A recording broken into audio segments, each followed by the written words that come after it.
And good morning guys. Nandito tayo ngayon sa kilometer 7. Tumatakbo tayo sa 21 kilometers category. Nag-gun start kami kanina is 4:55 ng umaga. So initiated po ng Batangas Provincial Office itong patakbo na to. Itong Batangas City Half Marathon. Ayun, good morning guys.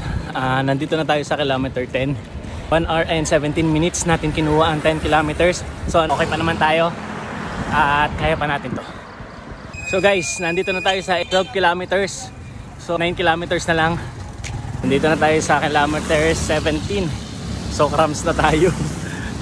Dinalaw na tayo ng cramps. Ayan, bit ko na yung aking sapatos. So 19 kilometers na tayo. So kaya lang sa ruta. Ito po yung ruta noong Milo Marathon dito sa Batangas City. Hill downhill. Ulit ang tinira natin. So out dun sa nagbigay ng Omega, bagong-bago pa.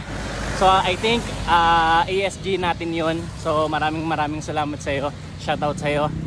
Kahit paano ay naibsan yung cramps ko. Guys, nandito na tayo sa kampo.